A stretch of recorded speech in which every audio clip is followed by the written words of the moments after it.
One morning, I remember sitting quietly by the window, watching the first rays of sunlight filter through the branches of an old tree in the small garden, the gentle birdsong, the soft breeze, and I suddenly thought, life, after all, is like that light fleeting, passing, yet holding within it a profound beauty. At this age, perhaps each of us has gone through no small number of upheavals with wounds that are hard to heal, losses that seemed impossible to accept, and sorrows that are not easy to name. But it is precisely from those moments that we begin to ask, how can I keep my soul at peace, even when the storm arrives? Some people search for the answer in religion, some in distant journeys, but for me, that path led to Stoic philosophy.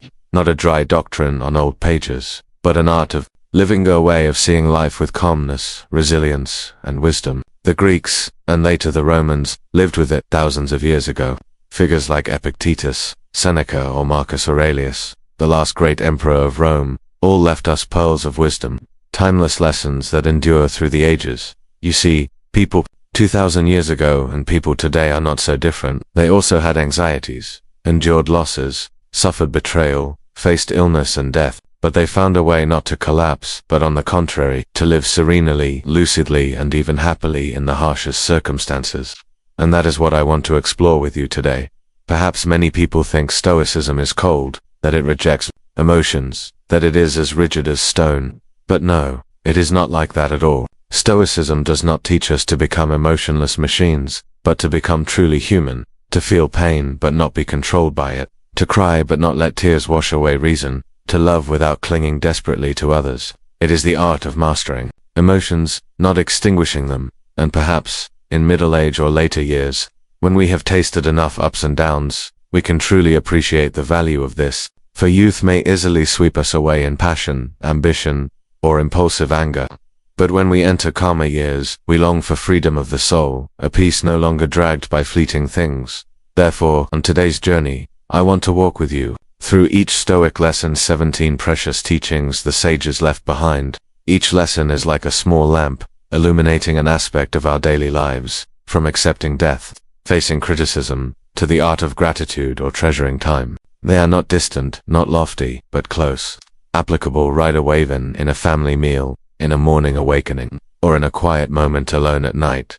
I recall a saying of Marcus Aurelius, "The happiness of your life depends upon the quality of your thoughts." That means, if our mind is full of anger, full of resentment, then our life will never be at peace. But if we know how to train the mind to illuminate the inner self with reason and calmness, then no matter how stormy the world outside is, within us remains a sky of stillness. Imagine if one day you wake up and realize that you are no longer controlled by criticism, no longer restless over trivial things, no longer fearful of the future. How wonderful would that feel?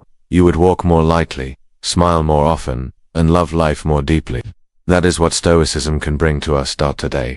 I invite you to sit down together, like kindred friends, slowly listening and reflecting. Not a dry philosophy lecture, but a quiet, sincere conversation about the art of living and mastering emotions. We will begin this journey with the first lesson. We all must face accepting death as an inevitable part of life.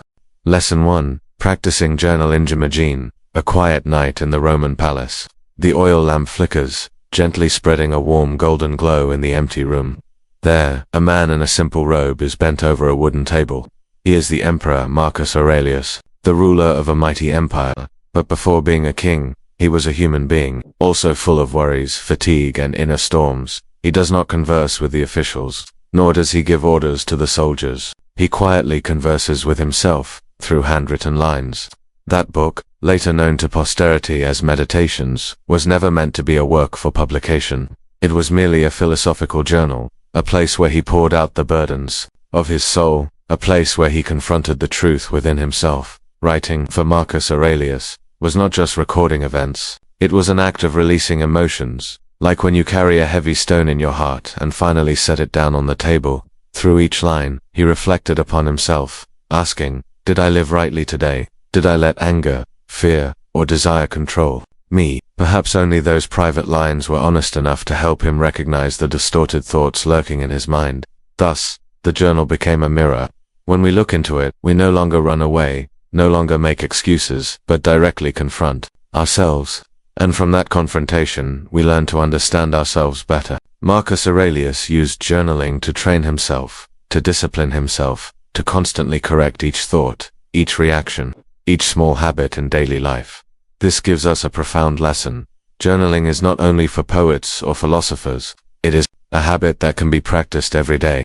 With just a small notebook, a pen, and a few quiet minutes, you can begin a journey of self-reflection. Imagine, at the end of the day you sit down, breathe slowly, and write, what did I do today? What brought me joy? What made me angry? What disturbed my heart? When we write it down, we are not only recounting, but looking deeper into the way we reacted. Writing is a dialogue.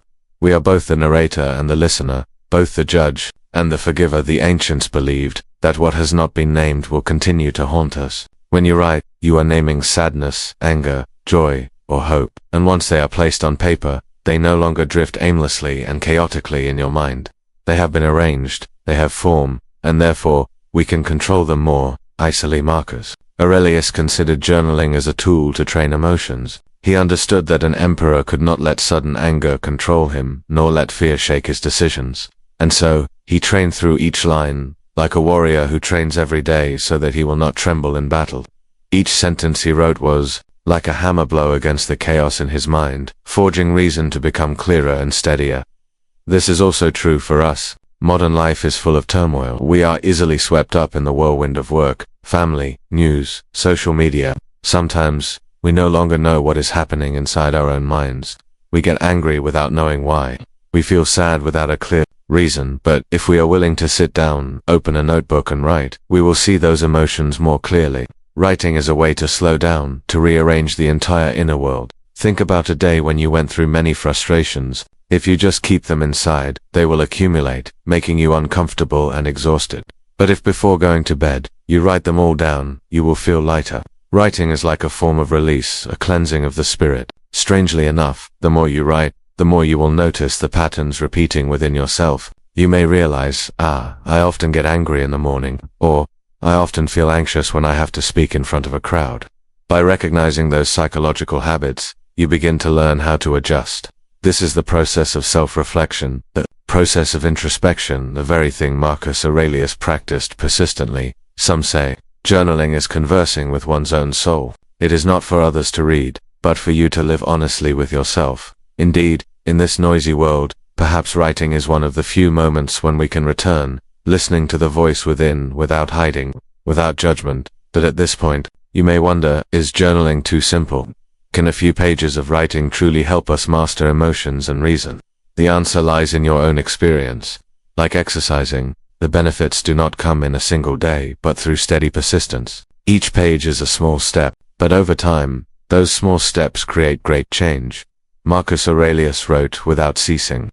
Even when burdened with the countless affairs of an emperor, if he could spare a few minutes each day to converse with himself, then we ordinary people can do it even more. We don't need to write lofty ideas, only honesty. Writing that today I am tired, today I am happy, today I was wrong, today I want to be better than yesterday. Just that. But such small things create a steadier soul. Therefore, the first lesson from Stoicism that Marcus Aurelius left us is this. Practice journaling. Consider it not merely as a habit, but as a tool to train our emotions, to clarify our reason, and to become, day by day, a better version of ourselves. Lesson 2. Impermanence. The lesson of change. There was an ancient philosopher named Epictetus who left behind a saying that, even today, each time we recall it, its weight still echoes in our minds. No one can step into the same river twice. The river flows on, the water moves on, and even the person who steps into it is no longer the same as before. A short sentence, yet it contains a profound lesson about impermanence, about the ceaseless change of all things in life. If we observe carefully, life has never once stopped. From the beating of the heart, the breath, to the turning of day and night, everything moves, everything changes. Every object, every emotion, every experience we hold on to, all are only temporary. Joy will pass, sorrow will not last forever. Moments of exaltation as well as moments of suffering are but waves rising on the surface of the sea, only to dissolve. What Stoicism wants us to understand is this. Awareness of impermanence helps us loosen our grip. When we cling tightly to an emotion, a desire, or an image, we bind ourselves to the cycle of suffering. for by nature none of these are stable. People change, circumstances change, even this body changes every day. So why do we want to hold on forever in a world that is always in motion? Think back on what has passed. A joy from youth, a memory once thought indelible, but time has dimmed it. A grief that once made us feel we could never endure, but eventually, it receded, becoming a lesson, a scar, but no longer as heavy as it was then. That very change saved us, but also taught us one thing: nothing is eternal. Marcus Aurelius often reminded himself each morning, today could be the last day of my life, of those around me, and of everything I now possess. With the awareness of impermanence, he no longer clung, no longer grasped greedily, and no longer regretted. Instead, he chose to live fully in the present, to cherish each moment, each person, each breath. And perhaps, that is also the message. For us, do not wait until things are gone to begin regretting. Do you remember the last time you sat with your family, your loved ones, or a close friend? In that moment, did you realize it might be the last time? Usually, we do not. We assume everything will remain, will repeat, will always be there for us. But then one day, the river flows on, everything is gone, and we finally realize life makes no promises. That is why living mindfully with impermanence is also the way to treasure more deeply. There is something interesting here. Impermanence does not only bring sadness, it also opens freedom. When we know that emotions are only temporary, we are no longer imprisoned by them for too long. An outburst of anger will eventually subside. A fear that seems overwhelming will gradually fade. When we see this truth, we can smile as they pass, instead of resisting or drowning in them. It is like sitting by the river, watching the water flow, knowing there is no way to hold it back. We simply let it go. Stoicism teaches, to live peacefully, we must follow nature. And nature is always changing. Impermanence is its essence. A young tree grows, then withers. A beautiful spring must yield to autumn's falling leaves. All follow the laws of nature. If we resist, we only add suffering. But if we accept, if we flow with the current, we will feel light in our hearts. Some ask, if life is impermanent, then what is left to hope for? What is left to hold on to? The answer is, precisely because of impermanence. Every present moment becomes precious. If we know nothing lasts, we will value every second we have. A simple meal becomes sacred. A smile, a hand to hold, a quiet afternoon by the porch, all become gifts of life, because we know they will not return a second. We can say that impermanence is one of the most important keys to living a Stoic life. It helps us let go, it frees us, it teaches us to love more, and it helps us fear death less. For if all things flow away, then death is only part of the natural cycle. It is not an ending, but a transformation. And when we no longer fear it, we can live stronger and more serenely. Pause for a moment, and look at your own life. Every wrinkle on your face, every silver strand of hair, is proof of impermanence. But they are not just signs of loss, they are evidence that you have lived, experienced, and walked along with time. So instead of grieving change, we can smile, thankful that life has allowed us to walk fully upon this river. Teaches us to let go, but also to treasure. It reminds us that happiness does not lie in holding forever, but in living fully with what is here. And when we can live like that, each passing day will no longer be a fear, but a journey full of gratitude. Lesson 3. Redefining success and failure perhaps throughout our lives we have been taught that success is when we achieve something grand, a spacious house, a respectable social status, or enough money for others to look at us with admiration. Yet, do those notions truly reflect the real value of a human life? People often see success as a dazzling painting hung on the wall, where only the brilliance is visible. But for the Stoics, that painting is much simpler, even unexpectedly humble. They do not ask how much you have achieved, but instead, how have you lived? Marcus Aurelius, Epictetus, and Seneca all spoke in unison. Success is not the outcome, but the way we act, whether we live in accordance with virtue. And if they were to define it, they would say, success is when a person does what is right, even in the most difficult of circumstances. Imagine a simple farmer. He has no gold or silver, no name remembered in history, yet every day he works honestly, raises his children with integrity, and helps his neighbors when he can. From the common view, he has nothing that could be called success. But through the eyes of a Stoic philosopher, that farmer has succeeded brilliantly, for he lived true to his duty, preserving his character and virtue. On the other hand, there are those at the peak of fame and fortune, but behind the spotlight lie schemes, deceit, even betrayal of their own principles. To the world they are successful, but to the Stoics, that is a bitter failure, for true failure does not lie in losing money, being rejected, or losing status, but in betraying the deepest values of one's own soul. Seneca once wrote, "Success does not lie in being applauded by many, but in having a soul no longer in conflict with itself." This saying is like a light shining, showing us that peace within the soul is worth far more than countless praises from outside. Think back. How many times in life have we felt uneasy just because others did not yet acknowledge us? How many times have we tried to please the crowd, only to abandon ourselves in the process? In those moments, we lost our serenity, a loss far more frightening than any failure in business. Stoic philosophy reminds us to live with principles, to keep our integrity, to act with virtue. That is the only true measure of success. And precisely when we accept this, we gain inner freedom, for then we are no longer chained by the gaze of others' judgments, nor trembling before temporary losses. Recall the image of Epictetus, once a slave, with no possessions, no status. Yet he lived fully as a free man, for in his soul, nothing could bind him. He failed in the eyes of the world, but within he was a victor. And this is the profound lesson the Stoics left behind. Redefine success and failure. Do not let vague external standards dictate our lives, for if we keep chasing the applause of the crowd, we will soon be exhausted, and in the end realize we are no longer ourselves.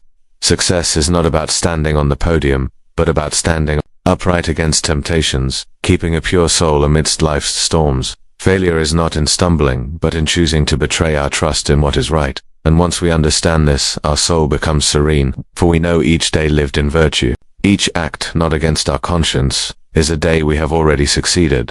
Lesson 4. Recognizing emotions without identifying with them. Perhaps among all the greatest challenges of human life, mastering emotions always stands at the top. Every day, we face countless situations that stir our hearts. A careless word can make us irritated. A small failure at work can drag us into insecurity. An old memory can hurt us like a wound that never healed. Often, we tend to identify ourselves with our emotions. When we are angry, we think, "I am a hot-tempered person." When we are anxious, we tell ourselves, "I am weak." When we are sad, we label, "I am unhappy." And it is right here that human suffering begins to grow heavy, because we no longer see emotions as fleeting breezes, but believe they are our true essence. The Stoic philosophers, especially Epictetus and Marcus Aurelius, left us a profound lesson. Emotions are not who we are. They are merely travelers passing through our minds. If we observe carefully, we will see emotions as clouds in the sky.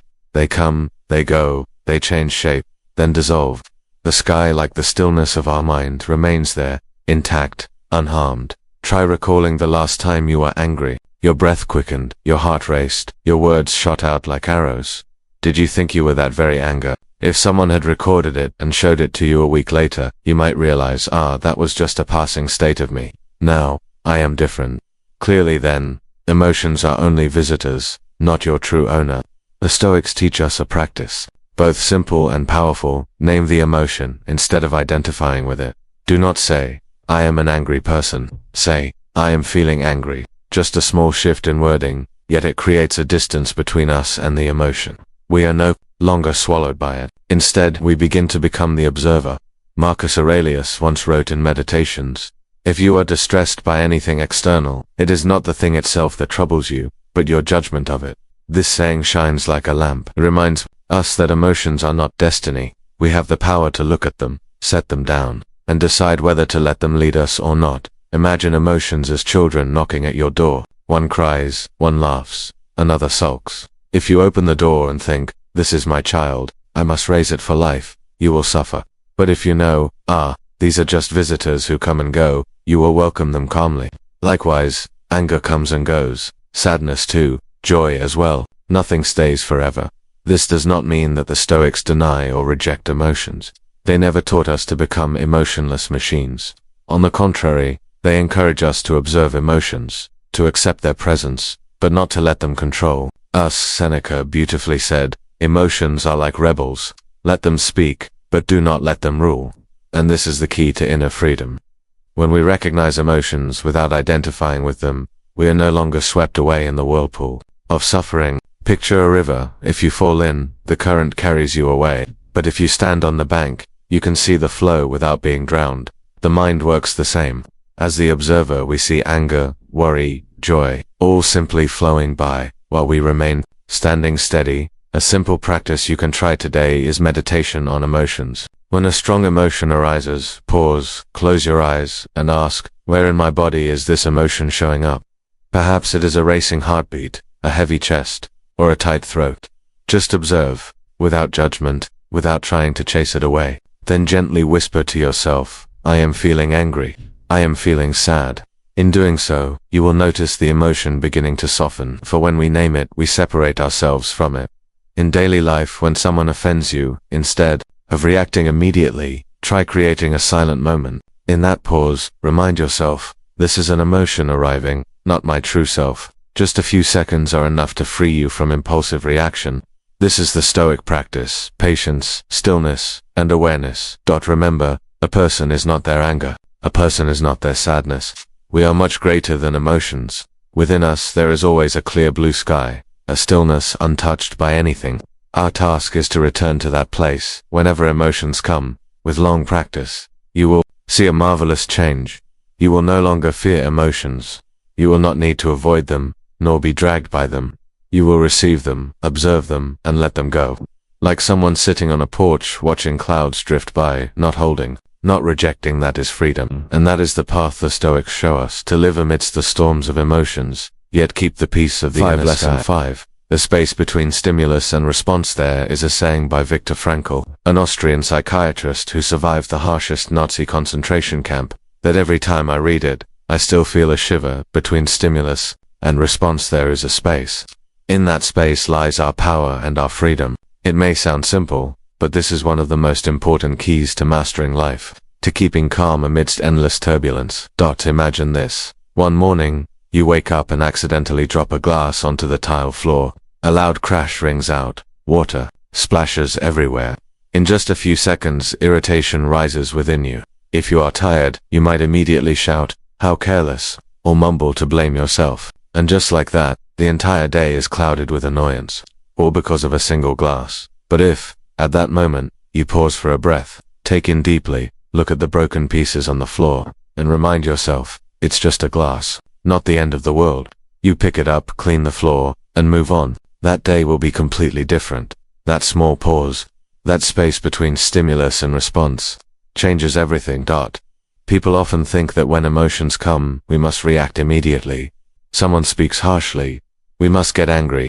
Someone praises us, we must feel joy. But the Stoics did not think so. They saw emotions like a gust of wind, like a visitor knocking at the door. They may come unexpectedly, but whether we open the door, welcome them, or let them pass, is our choice. Marcus Aurelius, in the pages of Meditations, once wrote, "It is not things outside you that disturb you, but your judgments about them." An insult is only sound, only words coming from another's mouth. But when we attach meaning, "He insulted me, I am disrespected," that is when anger truly erupts. Thus, it is not the words of others that bind us, but our own reactions that bind us. Viktor Frankl himself was living proof of the power of this space. In the concentration camp, he was stripped of everything: family, career, bodily freedom. But he realized there was still one thing no one could take: the freedom to choose his attitude toward adversity. A guard could force him into hard labor, could torture his body, but could not make him despair. It could not make him hate life, unless he chose it himself. That space, though brief, is where inner strength resides. Let us look at everyday life. In the family, a careless word can hurt us. At work, a small mistake can make us jump up and raise our voice. But if we know to pause, just for 3 seconds, take a deep breath, we will see differently. Like lighting a lamp in a dark room, that space gives us the chance to choose. We may react with anger and regret later, or we may stay calm and respond with clarity. This gap is precisely where humans show self-control, one of the key pillars of Stoic philosophy. Epictetus once taught, "Not everything that happens is within our control, but how we respond is always within our control." It sounds clear enough, but practicing it is not easy. We often live like a drum. Wherever someone strikes, there is sound. If someone scolds, we are sad. If someone praises, we are delighted. If someone looks down on us, we are angry. Our whole life is dragged by emotions, no different from a puppet. The Stoics chose differently. They trained themselves in the habit of pausing, so they would not react like machines, but act like free human beings. Practicing this can begin with very small things. For example, whenever someone irritates you, instead of responding immediately, try inhaling, exhaling slowly, and ask yourself, what is more important here? To defend my ego or to protect my peace? That simple question is enough to create distance, to let us see more broadly. Another way, often used by Marcus Aurelius, is to imagine things from the perspective of time. He would ask himself, will this matter a year from now, 10 years from now? Usually we realize it is nothing, just a trivial matter. And then anger dissolves on its own. When we cultivate this habit, we feel a strange, powerful strength. It is the strength of being proactive. Others may do what they will, but they cannot force us to react as they please. They may insult, but they cannot decide whether we grow angry or smile.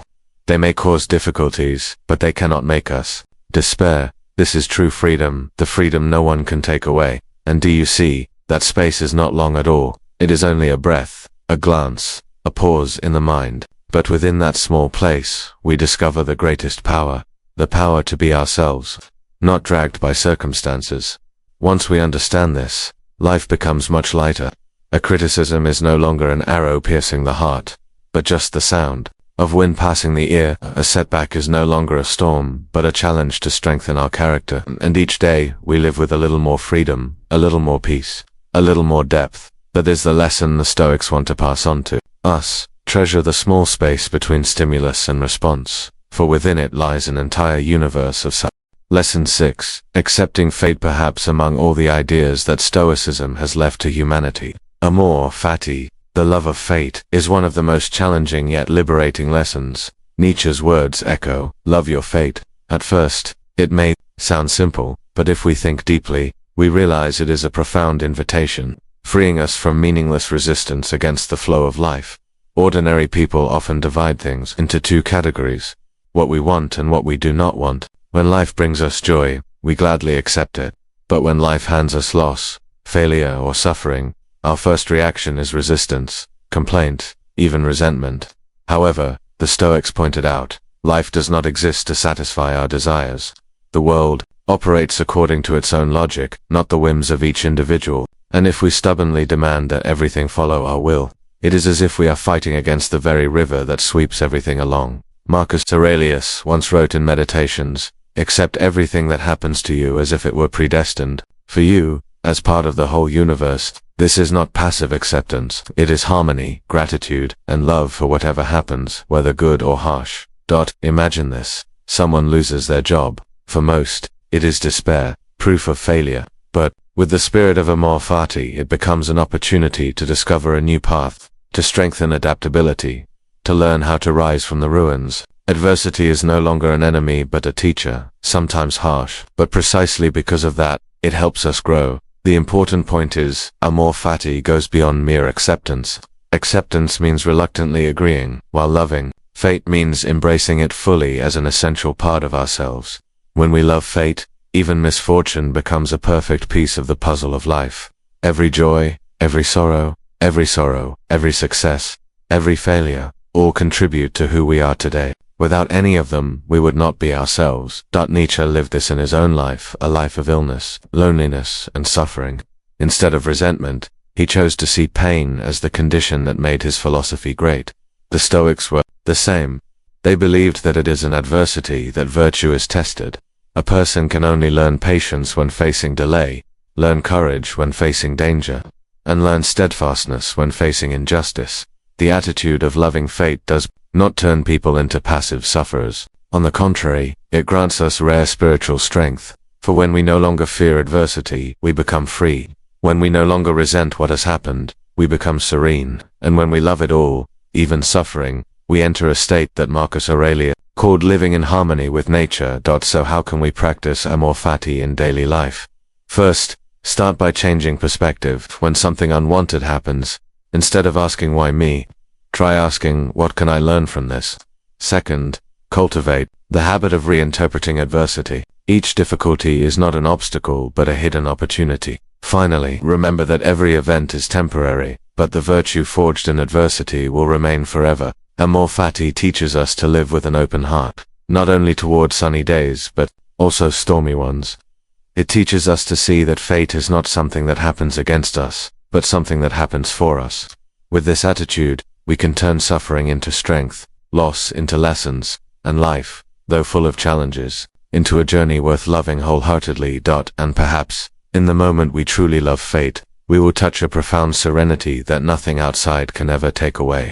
Lesson 7. Emotions do not need to be suppressed, they need to be guided. One of the biggest misunderstandings when it comes to Stoicism is that many people think, to become a Stoic, you must extinguish all emotions, live like a lifeless stone, or like a cold wall against all the turbulence of life. But the truth is the opposite. The Stoics never advised us to suppress emotions, but to guide them wisely, to make it easier to imagine. Think of a wild horse. If you try to force it, binding it with harsh ropes, you will soon be exhausted, while it will struggle violently. If you let it loose, allowing it to run by instinct, it will drag you into dangerous terrain, full of pits and thorns. But if you know how to hold the reins, how to guide it, that horse will become strength, a means to take you farther, faster, and more firmly. Our emotions are just like that wild horse. Suppress them too much, we will be repressed, and eventually, they will explode. Let them run free, we will become slaves, dragged away by anger, ambition, or fear. But when guided, emotions become motivation, a source of energy rightly directed. The Stoics taught that emotions themselves are not bad. Fear helps us stay cautious. Sadness helps us understand loss. Even anger, when illuminated by reason, can become the driving force for defending justice.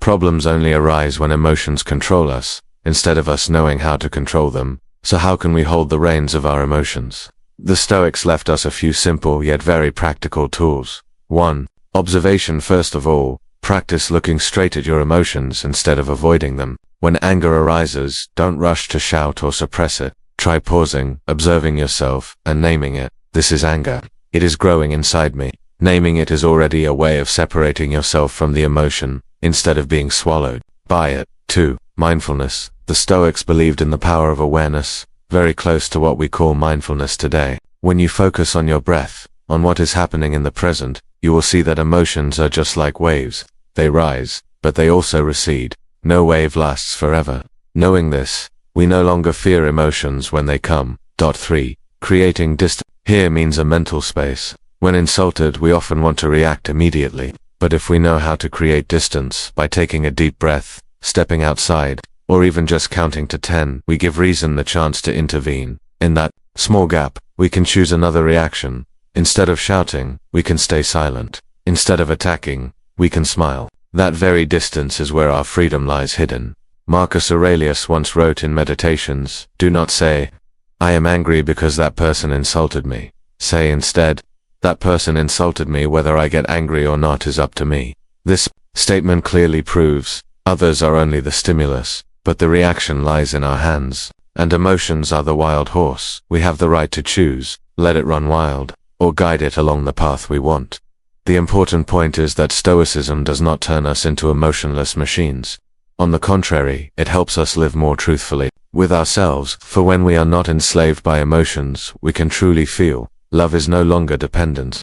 Sadness is no longer drowning. Fear is no longer chains. Every emotion has its place, but in the right place. Just imagine, if a musician played but let each note overwhelm the whole melody, the music would become chaotic. But if he knows how to regulate, when to let it rise, when to let it soften, he will create a beautiful harmony. Emotions are like musical notes. The Stoics do not ask us to be completely silent, but to compose a balanced symphony in life. We have now gone through 7 out of 17 of the most essential lessons that Stoic philosophy has left us. Each lesson is like a seed, planted in our soul with the belief that we can live more actively, calmly, and strongly, no matter the external circumstances. But the journey is not over. There are still 10 deeper lessons about patience, friendship, inner freedom, and even how to face the immutable laws of life. These lessons will be shared in the next video. If you feel that these 7 lessons have brought you some light, continue to accompany this channel so you won't miss the next part of the journey exploring 17 Stoic lessons.